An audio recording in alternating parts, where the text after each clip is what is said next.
Hi everyone. Let's look at how to fry the frozen spring roll in kadai. Be ready with the oil in the kadai with a medium temperature. Remove the frozen spring roll from the deep freezer, but never thaw the product. Place the individual frozen spring rolls in a medium flamed oil in the kadai. Don't overload the kadai. Give a space for the product to rotate for a better frying. Wait till the color turns golden brown. Drain the oil. Your crispy, crunchy spring rolls are ready.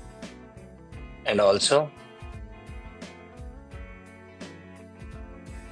enjoy our wide range of other spring rolls.